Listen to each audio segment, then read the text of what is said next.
During the transcription process. देखिए अब क्या है, अब ये मैसेंजर आरएनए के पास जो बेसिस है, ये बेसिस ही एंड बहुत ही रैपिड स्पीड के साथ हमारी ज़रूरत के अमीनो एसिड को एक्टिवेट करने के लिए।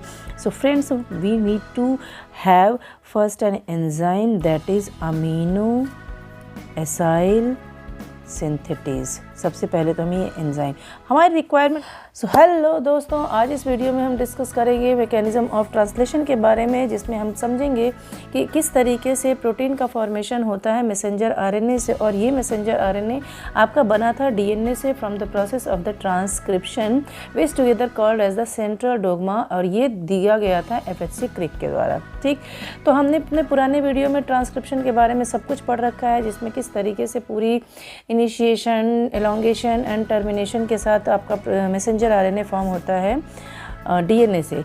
लेकिन इस वीडियो में हम उसको कम्प्लीटली ये समझेंगे कि किस तरीके से उस मैसेंजर आरएनए से प्रोटीन का फॉर्मेशन होता है। तो friends, let's go to discuss translation in detail by first going through its definition. तो ट्रांसलेशन की डेफिनेशन फ्रेंड्स क्या कहती है? The mechanism of formation of protein from messenger RNA is called translation. देखिए क्या कह रहा है, ये मैसेंजर आरएनए जो आपका बना किससे था? ये आपका बना था डीएनए से। ऑलराइट, तो डीएनए के अंदर आपके जो भी इंफॉर्मेशन थे किस रूप में मौजूद थे? ATGC, ये 4 नाइट्रोजनस बेस थे। जब मैसेंजर आरएनए बना तो बीइंग एन आरएनए, इसके अंदर जो कोड्स या जो बेसिस हो गए वो अब आपके क्या हो गए? AUGC, right. तो अब आपका AUGC के रूप में as it is the information store हो गई in the form of messenger RNA during the transcription process. देखिए अब क्या है, अब ये मैसेंजर आरएनए के पास जो बेसिस है, ये बेसिस को हमको डिकोड करना है अमीनो एसिड के रूप में। तो ये मैसेंजर आरएनए अब क्या बनाएगा? आपका प्रोटीन बनाएगा। लेकिन क्या फ्रेंड्स इसके और इनके बीच में कोई डायरेक्ट रिलेशन है? क्या आप समझ पा रहे हैं? जैसा ATGC और AUGC के बीच में डायरेक्ट रिलेशन, भाई देखिए एक बेस का सिर्फ डिफरेंस है U एंड T का, लेकिन बाकी सारे बेसिस तो सेम है। तो क्या कोई डिफरेंस है? नहीं, डीएनए से मैसेंजर आने में ऐसा कोई बहुत बड़ा डिफरेंस नहीं होता है। बट फ्रेंड्स, जो इन्फॉर्मेशन AUGC के अंदर मौजूद है, वैसी कोई इन्फॉर्मेशन हमारी अमीनो एसिड के रूप में नहीं मौजूद होती है। इसको हम लिख दें अमीनो एसिड। अमीनो एसिड के रूप में ऐसा क्योंकि अमीनो एसिड एक्चुअली आपका क्या है? ये आपका कुछ इस तरीके का कंपाउंड होता है जिसमें आपका अमोनिया एंड R, ये इस तरीके का कुछ होता है, लाइक COOH। ये एक अमीनो एसिड का कॉन्फ़िगरेशन है, ठीक है, स्ट्रक्चरल कॉन्फ़िगरेशन है। तो इसका और इससे तो कोई लिंक है ही नहीं। तो क्या किया जाता है? इस लिंक को इसके साथ जोड़ने के लिए इनके बीच में एक प्रोसेस होती है जिसको हम ट्रांसलेशन कहते हैं। इस ट्रांसलेशन में सबसे बड़ा रोल प्ले किया जाता है tRNA द्वारा। ठीक, तो यहाँ तक तो बात क्लियर है कि किस तरीके से हो रही है। अब पूरी मैकेनिज़्म को अगर हमें अंडरस्टैंड करना है तो फ्रेंड्स, सबसे पहली बात जो आपको अपने दिमाग में रखनी है कि यहाँ भी आपका कुछ स्टेप्स में प्रोसेस होती हैं। पहले स्टेप्स देखिए क्या है, there are basically 4 steps process. तो first step in this mechanism is initiation of translation. क्या बताया? Initiation of translation. देखिए द सेकेंड स्टेप क्या होता है? Peptide bond formation. Peptide bond formation and क्या बोलेंगे इसको हम? एलोंगेशन। चेन एलोंगेट होगी। थर्ड स्टेप हमारी क्या होगी? टर्मिनेशन, यानी कि अब आपकी जो पॉलीपेप्टाइड की चेन बनेगी वो लास्ट में टर्मिनेट होगी, वो आपकी फाइनल एक स्ट्रक्चर अक्वायर करेगी लास्ट में। फिर आपका क्या होगा? Fourth one, post translational processing. Post translational processing, ये फोर्थ वन स्टेप जो है आपका, ये फ्रेंड्स आपने शायद कहीं किसी वीडियो में भी नहीं सुना होगा कि ट्रांसलेशन में एक्चुअली ये भी कोई प्रोसेस होती है। But in this video you will find a very great detail about this post translation processing. इसमें हम समझेंगे कि किस तरीके से प्रोटीन जब बनता है और जब वो फंक्शनल होता है, उनके बीच में भी एक स्टेप क्रिएट होती है। वो स्टेप इसको प्रोटीन को हमारी क्या बनाती है? मेच्योर बनाती है। तो देखिए फ्रेंड्स, पहला क्या, अगर मैं अब आपको इनिशिएशन फर्स्ट स्टेप पे जाऊँ, बहुत ही ब्रीफिंग करूंगी मैं, बहुत ज़्यादा डिटेल में नहीं, ताकि आपका टाइम भी बचे और उसके साथ साथ आपको एक कंसाइज अकाउंट मिल जाए इस इंफॉर्मेशन से रिलेटेड। तो इनिशिएशन में देखिए हमको क्या क्या समझना है। फर्स्ट स्टेप देखिए, इनिशिएशन जब ट्रांसलेशन की होती है तो उसमें हम सबसे पहले क्या करते हैं, ये मान लीजिए आपका न्यूक्लियस है, ठीक है। इस न्यूक्लियस के ये छोटे छोटे पोर्स हैं, मैसेंजर आरएनए इस न्यूक्लियस के द्वारा बाहर आया, ठीक है।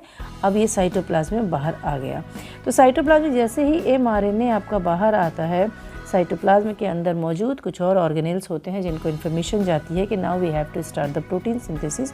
तो देखिए उसके पहले क्या चीज़ें होती हैं, हमारे साइटोप्लाज्म में कुछ अमीनो एसिड भी इस तरीके से स्कैटर्ड एंड इनएक्टिव फॉर्म में मौजूद होते हैं और कुछ आपके इस तरीके से टीआरएनए मौजूद होते हैं। अगर हम इसको टीआरएनए के रूप में इस तरीके से समझाएं तो ये देखिए टीआरएनए का, this is a amino acid binding site and this is the anticodon site, ये एंड दिस वन, राइट। तो देखिए अब हमारी फर्स्ट स्टेप होगी इसमें activation of amino acid, activation of amino acid, this is the very first step. क्यों? क्योंकि amino acid cytoplasm में इनएक्टिव स्टेट में होते हैं। तो इनको एक्टिवेट करने के लिए हमें क्या करना पड़ेगा, सबसे पहले हमारी ज़रूरत क्या अमीनो एसिड को एक्टिवेट करने के लिए। So friends, we need to have first an enzyme that is amino acyl synthetase. सबसे पहले तो हमें ये एंजाइम, हमारी रिक्वायरमेंट को समझना है कि किसी भी चीज़ को बनाने के लिए बेसिक रिक्वायरमेंट की क्या ज़रूरत है। तो हमें सबसे पहले चाहिए amino acyl synthetase plus ATP, because किसी भी चीज़ को चार्ज करने के लिए, एक्टिव करने के लिए we need to have energy. और हमारे सेल के अंदर जो एनर्जी होती है वो फ्रेंड्स किस रूप में मौजूद होती है, ATP, एडिनोसिन ट्राइफॉस्फेट। जानते होंगे आप, नया कुछ भी नहीं बता रही, बस मैं एक सिक्वेंशियल रिप्रेजेंटेशन बता रही हूँ। तो प्लीज़ ध्यान से इस वीडियो को देखिए। अब ये जब अमीनो एसाइल सिंथेटेज जब ATP के साथ बाइंड करेगा तो देखिए क्या करेगा। मान लीजिए ये हमारा मौजूद है इनएक्टिव फॉर्म में अमीनो एसिड, ठीक। इसमें ये एंजाइम, ये आप समझ सकते हैं ये सबस्ट्रेट है, इट इज़ अ सबस्ट्रेट, ठीक। यहाँ पे एक एंजाइम गया, इस एंजाइम का नाम है अमीनो एसाइल सिंथेटेज, ठीक है। हमें इस अमीनो एसिड को एक्टिव करना है तो हमने बताया आपको ATP की ज़रूरत पड़ेगी, तो चलिए हम ATP भी लगा देते हैं। यहाँ पे ATP लगाया, ATP को जब लगाया तो इसको तोड़ा हमने 2 बार, यानी इसके दोनों फॉस्फेट जब निकाले तो finally it will be converted into AMP। अब जब ये AMP में कन्वर्ट हो गया तो अब लास्ट में आपका बना क्या, ये बनेगा आपका एंजाइम सबस्ट्रेट कॉम्प्लेक्स, यानी कि अमीनो एसाइल, ठीक है, enzyme and AMP, this is a complex. और ये इनके बीच में ये जो आप देख रहे हैं that is what, this is the bond, ये आपका बॉन्ड है, ठीक है। तो ये एक कॉम्प्लेक्स बना। तो अब हमने इसको क्या बोला, एंजाइम सबस्ट्रेट कॉम्प्लेक्स। क्या बोला मैंने, एंजाइम सबस्ट्रेट कॉम्प्लेक्स, अंडरस्टूड, ठीक है। एक बार फिर से देखते हैं, अमीनो एसिड है जो साइटोप्लाज्म में मौजूद है, चलिए यहाँ लिख देती हूँ मैं, साइटोप्लाज्म में मौजूद है, इनएक्टिव रूप में मौजूद है। इसके साथ ये एंजाइम गया, ठीक है। ये एंजाइम अब जब इस अमीनो एसिड के साथ बाइंड करेगा तो इस पूरी प्रोसेस में हमें ATP की ज़रूरत पड़ेगी। ATP AMP में टूटेगा, 2 इनऑर्गेनिक फॉस्फेट निकलेंगे। जब ये आपके फॉस्फेट निकलेंगे, जो एनर्जी निकली वो एनर्जी ने क्या बनाया, अमीनो एसिड को AMP और एंजाइम के साथ एक बॉन्ड बना दिया, जिसकी वजह से एक कॉम्प्लेक्स तैयार हो गया। अब इसके बाद क्या होगा, इस कॉम्प्लेक्स पे अटैक होगा, इस कॉम्प्लेक्स पे फ्रेंड्स अटैक होगा किसका, tRNA का अटैक होगा। तो tRNA के अटैक के बाद देखिए फ्रेंड्स क्या होगा, ये tRNA अमीनो एसिड के साथ अटैच हो जाएगा, अमीनो एसाइल ट्रांसफर RNA बना देगा, ठीक, प्लस एंजाइम रिलीज हो जाएगा, प्लस AMP भी रिलीज हो जाएगा, ठीक। तो अब ये जो हमारा बना, ये क्या बना, ये हमारा प्रोडक्ट बन गया। आपने 11th क्लास के बायोमॉलिक्यूल में भी पढ़ा होगा कि एंजाइम जब सबस्ट्रेट के साथ बॉन्डिंग करता है तो एंजाइम सबस्ट्रेट कॉम्प्लेक्स बनाता है और लास्ट में क्या करता है, वो प्रोडक्ट बना देता है, राइट। तो यहाँ तक हमारी पूरी प्रोसेस हुई है। इसके बाद अब क्या हो गया, ये अमीनो एसिड हमारा चार्ज हो गया। अब इस अमीनो एसिड के चार्ज होने के बाद देखिए क्या होता है, ये अमीनो एसिड हमारे टीआरएनए के, अगर इसको मैं ऐसे समझाऊं आपको, टीआरएनए के अमीनो एसिड बाइंडिंग साइट पे जाके ये क्या हो जाता है, बताइए आप, 3 प्राइम, ये 3 प्राइम है, 3 प्राइम के CA एंड पे हमारा जाके अमीनो एसिड बाइंड कर जाता है। ये हो गया हमारा चार्ज। अब ये आरएनए हमारा, ये टीआरएनए जो हमारा है दैट इज चार्ज्ड टीआरएनए, ठीक। तो फर्स्ट स्टेप क्या हुई, एक्टिवेशन ऑफ अमीनो एसिड। इस अमीनो एसिड की बाइंडिंग कराई टीआरएनए से, तो अब ये टीआरएनए क्या हो गया, चार्ज टीआरएनए। तो सेकेंड स्टेप क्या हो गई, charging of tRNA, charging of tRNA. यहाँ तक क्लियर हो गया सारा पॉइंट कि हमने अमीनो एसिड को टीआरएनए के 3 प्राइम एंड के साइटोसिन ग्रुप के साथ इसको यहाँ पे बॉन्डिंग हमने करा दी। यहाँ तक तो क्लियर है। अब फ्रेंड्स यहाँ मैं आपको कुछ चीज़ें और समझा देना चाहती हूँ कि देखिए हमारे सेल के अंदर 20 different types of amino acid पाए जाते हैं, तो इसके लिए 20 ही डिफरेंट टाइप्स ऑफ टीआरएनए भी मौजूद है, राइट। और इसी के लिए, क्योंकि हर टीआरएनए हर अमीनो एसिड के लिए बहुत ही स्पेसिफिक होता है, तो for this reason amino acid synthetase भी अलग होता है। एक ही अमीनो एसाइड सिंथेटेज हर टीआरएनए के अटैचमेंट के लिए रिस्पॉन्सिबल नहीं होता। तो for the 20 different type of amino acid they have to be activated and they are activated with the help of different 20 types of amino acid synthetase. The point is clear है। चलिए अब हम आगे बढ़ते हैं। अब चार्जिंग ऑफ टीआरएनए होने के बाद अगला स्टेप क्या होगा, अगला स्टेप होगा हमारा encounter of mRNA with smaller subunit of ribosomes, ठीक है। तो ये मैसेंजर आरएनए, लेट्स सपोज ये मैसेंजर आरएनए आया, ठीक है, ये अपने पास लेके आ रहा है डीएनए के इन्फॉर्मेशन को U C A G C C G G G U C U and U A ये इन्फॉर्मेशन को लेके आ रहा है। ऐसे ही कुछ इन्फॉर्मेशन डीएनए के अंदर मौजूद थी। अब क्या होगा कि ये मैसेंजर आरएनए आपका है जिसकी पोलैरिटी हमारी क्या होती है फ्रेंड्स, 5 प्राइम टू 3 प्राइम होती है। इसका एनकाउंटर होगा किसके साथ, स्मॉलर सब यूनिट। और स्मॉलर सब यूनिट फ्रेंड्स हमेशा में हमारा नीचे होता है, नीचे इनके अरेंजमेंट जो होती है असेंबली में वो नीचे होती है। तो जब यहाँ पे आपका मैसेंजर आरएनए के साथ स्मॉलर सब यूनिट अटैच करेगा, यहाँ थोड़ा सा करेक्शन करूँगी मैं। यहाँ पे करेक्शन ये होगा कि सबसे पहला ये आपका जो कोडॉन सीक्वेंस होता है दैट मस्ट बी AUG, क्योंकि स्टार्ट कोडॉन हमेशा यही होता है, प्रोटीन सिंथेसिस यही कराएगा। तो AUG must be present here. अब ये इनकाउंटर हो गया, तो इसके बाद देखिए क्या होगा, ये आपका मैसेंजर आरएनए स्मॉल सब यूनिट का एक कॉम्प्लेक्स बन गया। इसके बाद नेक्स्ट क्या होता है, नेक्स्ट आपका आता है टीआरएनए। तो first tRNA will bring the amino acid related to AUG and that will be called as methionine, ठीक है, मिथियोनिन। बट ये मिथियोनिन आपको मैं बता दूं, ये methionine will be formulated methionine because bacteria के अंदर फॉर्मुलेटेड मिथियोनिन आपका शुरू करता है ट्रांसलेशन की प्रोसेस को। तो this is will be called as the formulated methionine. अब ये पूरा जब कॉम्प्लेक्स बना तो इस कॉम्प्लेक्स के साथ आपका क्या होगा, फर्दर लार्ज सब यूनिट आके अटैच हो जाएगा, लार्ज सब यूनिट, ठीक। यहाँ तक पॉइंट क्लियर हो गया। अब चलिए फर्दर आगे डिस्कस करते हैं। तब आप ये देख सकते हैं कि ये मैंने पूरा पहले से बना लिया है। इसमें सिर्फ आपको समझाना ये है कि अब आपने पूरा का पूरा ये असेंबली बन चुकी है, ये आपकी प्रोटीन सिंथेसिस फैक्ट्री तैयार हो गई है, ठीक। प्रोटीन सिंथेसिस मशीन आपकी तैयार हो चुकी है, जिसमें ये लार्जर सब यूनिट है, स्मॉलर सब यूनिट है, मैसेंजर आरएनए, ये टीआरएनए है। और इस लार्जर सब यूनिट पे हमारे 2 साइट होते हैं, ये 2 साइट होते हैं, ये पहला साइट है और ये आपका क्या है, ये दूसरा साइट है जिसमें आपका ये अमीनो एसिड अटैच है। This site is called as the A site, this site is called as the P site. What is the meaning of A site and P site? A site is called as the amino acyl site. यहाँ पे amino acid entry मारता है, amino acyl site, ठीक। This is peptide site, peptidyl site इसको बोलते हैं हम basically, पेप्टिडिल site, ठीक।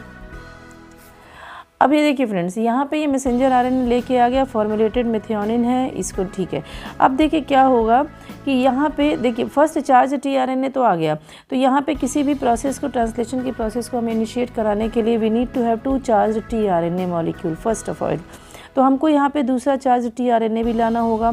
तो if we take second charge tRNA, हम क्या करेंगे, हम यहाँ पे लाएंगे एक और, यानी कि CGU के अगेंस्ट में तीसरा टीआरएनए, दूसरा टीआरएनए आपका कौन सा होगा, C के अगेंस्ट इसके पास एंटीकोडॉन कौन सा होगा। अगर मैं यहाँ लेके आ रही हूँ तो मान लीजिए ये एक टीआरएनए है, ठीक है।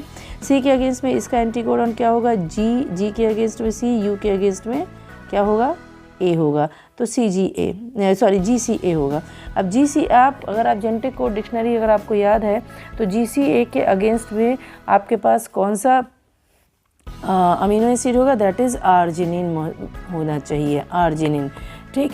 तो अब ये आर्जिनिन इस ए साइड पे आके अटैच हो जाएगा, तो अब हम इसको यहाँ पे अगर लाके मान लीजिए अटैच कर दें, तो आप यहाँ से क्लियर अंदाज़ा लगा सकते हैं। अगर हमने GCA के अगेंस्ट में, GCU के अगेंस्ट में GCA लेके आए तो यहाँ पे आर्जिनिन हो गया, यानी पहला अमीनो एसिड मेथियोनिन था, दूसरा अमीनो एसिड आर्जिनिन है।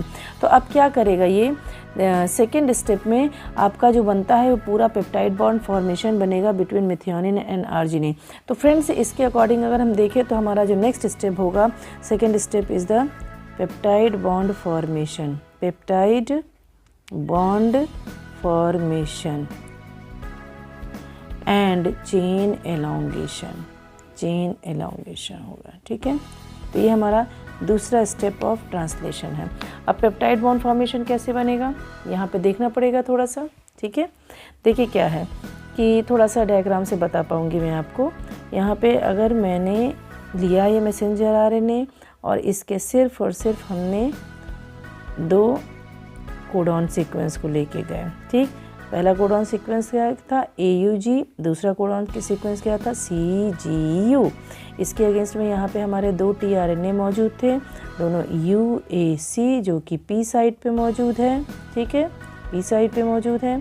इसके पास फॉर्मुलेटेड मेथियोनिन था, दूसरा इसके अगेंस्ट में हमारे पास क्या मौजूद था, GCA, और ये क्या लेके आया था, आर्जिनिन, ठीक। इतना यहाँ तक तो क्लियर है। ये 5 प्राइम, ये 3 प्राइम, यहाँ नीचे आपका स्मॉलर सब यूनिट, ठीक।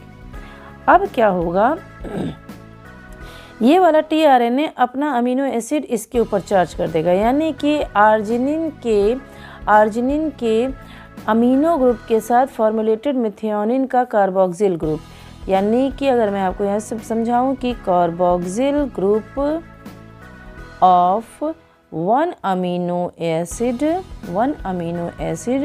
will form a bond with the amino group of another amino acid, right? ये बॉन्ड बना लेगा। देन ये मेथियोनिन, ये कुछ इस तरीके से, अगर मान लीजिए F मेथियोनिन ये है तो ये ऊपर आ जाएगा किसके, आर्जिनिन के ऊपर। तो पहला अमीनो एसिड हमेशा टॉप मोस्ट पोजीशन एक्वायर करेगा, ताकि वो एक्सट्रीम, जब पूरी प्रोटीन की चेन बनेगी तो वो एक्सट्रीम पोजीशन एक्वायर करेगा, ठीक है। चाहे वो लेफ्ट में जाएगा, चाहे वो राइट में आएगा, डिपेंड करता है। तो इस तरीके से आपकी ये प्रोटीन की पूरी फॉर्मेशन बन जाएगी, लाइक दिस, ऐसे, राइट, लाइक दिस। तो ये वाला जो पहला बना तुम्हारा आपका फॉर्मुलेटेड मेथियोनिन बना, ये वाला आर्जिनिन बना, और इस तरीके से जब पूरे सीक्वेंस पे आपके मैसेंजर आरएनए के सीक्वेंस पे आपके जब ट्रांसफ़र आरएनए रन करेगा by the movement of the ribosomes move करेगा। फ्रेंड्स यहाँ ये बात जानना ज़रूरी है, कभी भी मैसेंजर आरएनए मूवमेंट नहीं करता, मैसेंजर आरएनए स्टिल होता है। Movement always occurs by the ribosome. तो राइबोसोम इधर से इधर मूव करेगा, कोडॉन टू कोडॉन, इस कोडॉन से इस कोडॉन, फिर इस कोडॉन, फिर अगेंस्ट जाएगा नेक्स्ट कोडॉन पे, फिर अगेंस्ट उसके जाएगा नेक्स्ट कोडॉन पे, फिर नेक्स्ट कोडॉन पे। तो ये इस तरह से कोडॉन टू कोडॉन तब तक मूव करेगा जब तक अंत में आपका एक लास्ट कोडॉन नहीं आ जाता, दैट इज़ स्टॉप कोडॉन। तो इसको हम बोलते हैं स्टॉप कोडॉन। ठीक, तो इसके अगेंस्ट में आप अमीनो एसिड ला सकते हैं, इसके अगेंस्ट तरीके से आपका ये अमीनो एसिड बना, इसके अगेंस्ट में ये अमीनो एसिड बना, इसके अगेंस्ट में ये अमीनो एसिड बना, फिर इसके अगेंस्ट में ये अमीनो एसिड बना। ठीक, इस तरीके से आपका 1 2 3 4 5 6 अमीनो एसिड की आपकी प्रोटीन चेन बन गई। ठीक, और यहाँ मैंने आपको बता ही दिया कि एक अमीनो एसिड के कार्बोक्सिल ग्रुप को दूसरे अमीनो एसिड के अमीनो ग्रुप के साथ अटैच कराते हैं, और इसके बाद ये tRNA का क्या होता है, लार्जर सब यूनिट के ही एक और साइट होता है जिसको हम ई साइट बोलते हैं, जो एक्सट्रीम लेफ्ट पोजीशन में होता है।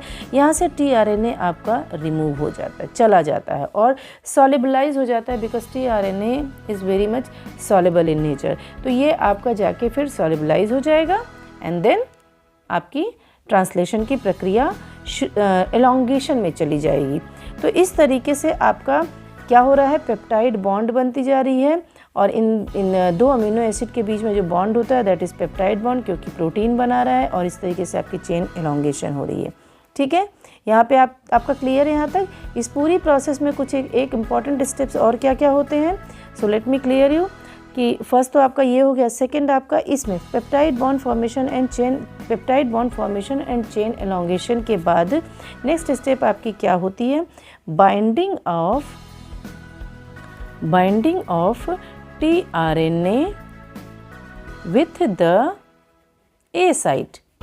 कौन सा tRNA, नया tRNA हर ए साइट पे, अमीनो एसिड साइट पे आएगा, वहाँ ये अमीनो एसिड एंटीकोडॉन को रीड करेगा, ये देखेगा कि जेनेटिक कोडॉन के अगेंस्ट में एंटीकोडॉन है, तो ये क्या करेगा, अपना अमीनो एसिड यहाँ पे छोड़ेगा, और इसके पहले वाला अमीनो एसिड नए अमीनो एसिड के साथ बाइंडिंग करेगा, और ये tRNA लीव कर जाएगा। ठीक है, यहाँ तक क्लियर है। और ये पूरी प्रोसेस में आपके लार्जर सब यूनिट के अंदर आपके 23S RNA मौजूद होता है, जो पेप्टाइड बॉन्ड बनाने में हेल्प करता है, पेप्टाइड बॉन्ड फॉर्मेशन कराता है, राइट। इसीलिए हम इसको क्या बोलते हैं, राइबोजाइम भी बोलते हैं। दैट्स व्हाट राइबोजाइम्स यानी RNA are catalyst in nature. ठीक है, यहाँ तक क्लियर हो गया फ्रेंड्स। अच्छा, अब इस पूरी प्रोसेस में आपका ribosomes codon to codon move करता है और प्रोटीन की फॉर्मेशन होती चली जाती है। फर्दर नेक्स्ट में आपका क्या हो जाएगा, अच्छा इस मूवमेंट को, ये जो फ्रेंड्स मूवमेंट देख रहे हैं, इस मूवमेंट को जो राइबोसोम्स आपका कोडॉन टू कोडॉन मूव करता है, इस मूवमेंट को हम क्या कहते हैं, ट्रांसलोकेशन बोलते हैं। लोकेट कर रहा है, अपनी पोजीशन चेंज कर रहा है। ठीक, यहाँ तक क्लियर हो गया। अब फाइनल में आता है थर्ड स्टेप हमारा क्या होता है, टर्मिनेशन क्या होता है, जैसे ही हम ये देखते हैं कि मैसेंजर आरएनए पे 3 में से कोई भी एक stop codon, either UAA, either UAG और UGA, ये 3 स्टॉप कोडॉन्स हैं। इन तीनों में से एक भी अगर आ गया तो मैसेंजर आरएनए पर ट्रांसलेशन क्या हो जाएगी, आप सबको पता है, दैट विल गेट टर्मिनेट, क्योंकि इन तीनों कोडॉन के अगेंस्ट कोई tRNA नेचर में नहीं पाया जाता। तो tRNA इसको रीड करेगा और देखेगा इसके पास कोई अमीनो एसिड नहीं है, चला जाएगा, प्रोसेस हमारी टर्मिनेट हो जाएगी। तो टर्मिनेशन कराने के लिए क्या होता है फ्रेंड्स, सर्टेन रिलीजिंग फैक्टर आते हैं, रिलीजिंग फैक्टर आएंगे। ठीक है, ये रिलीजिंग फैक्टर रिकॉग्नाइज करेंगे किनको, इन 3 कोडॉन्स को। तो दे रिकॉग्नाइज स्टॉप कोडॉन्स एंड क्या होगा उसके बाद आपकी प्रोसेस क्या हो जाएगी, आपकी प्रोसेस टर्मिनेट हो जाएगी एंड देन पॉलीपेप्टाइड की जो चेन है वो आपकी क्या हो जाएगी, फॉल ऑफ हो जाएगी। राइट, ठीक है। देन लास्ट में क्या होता है फ्रेंड्स, आखिरी स्टेप जो आती है ट्रांसलेशन में, fourth one is the post translation processing. Post translation processing friends, ये एक अलग ही टाइप का प्रोसेसिंग है जो आपको किसी भी अदर वीडियो में नहीं मिलेगा, ताकि आप ये जान सकें, इसलिए मैंने इतना डिटेल आपको बताया है कि आप ये जान सकें कि ट्रांसलेशन की प्रोसेस के अंत में क्या होता है। यहाँ तक तो हम सब जानते हैं कि प्रोटीन बन जाती है, बट उस प्रोटीन का होता क्या है। तो let me clear you one thing, जैसे ट्रांसक्रिप्शन में फर्स्ट नेसेंट आरएनए बनता है जो कि इमेच्योर हेट्रोजीनियस होता है, जिसके अंदर इंट्रॉन्स होते हैं। इसी तरीके से जो हमारी पहली प्रोटीन बनती है, वो पहली प्रोटीन भी क्या होती है, that is not the mature protein.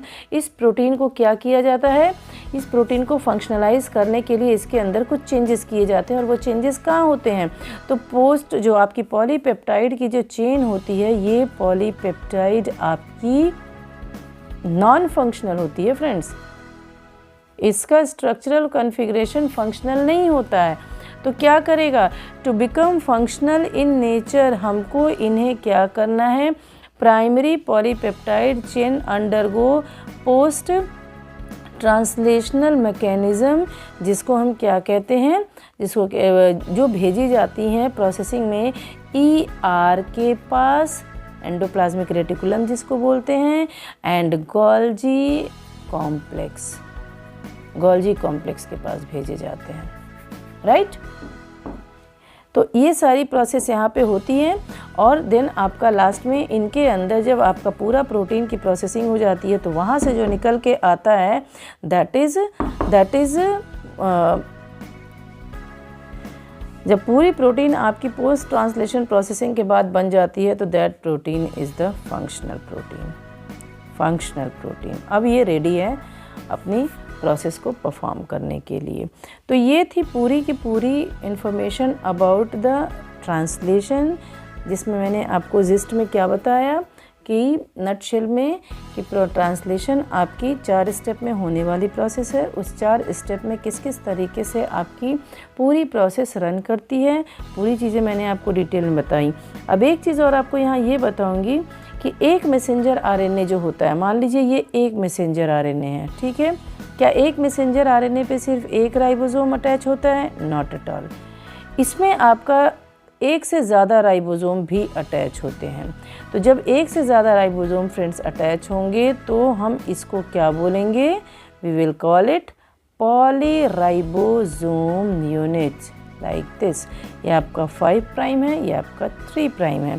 तो इसको हम क्या बोलते हैं, एक पॉलीराइबोसोम यूनिट बोलते हैं। और जिससे क्या होता है कि several copies of protein can be formed, several copies of protein. अगर एक से ज़्यादा प्रोटीन की आपको डिमांड है, तो आप इसको पॉलीराइबोसोम्स की मदद से आपको इसके नंबर ऑफ कॉपीज़ बना सकते हैं। और इसमें जो आपका डिपेंड करता है इस तरीके की फॉर्मेशन में कि लेंथ ऑफ मैसेंजर आरएनए क्या है।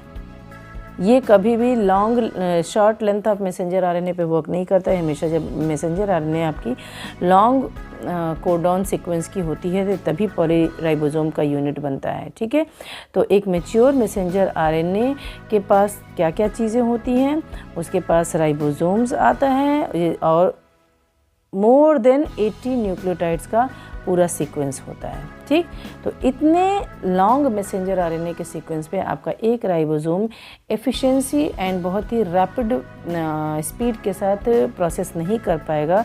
तो इसके लिए हमको पॉलीराइबोसोम्स की ज़रूरत होती है। तो friend, this was all about the translation machinery and translation process.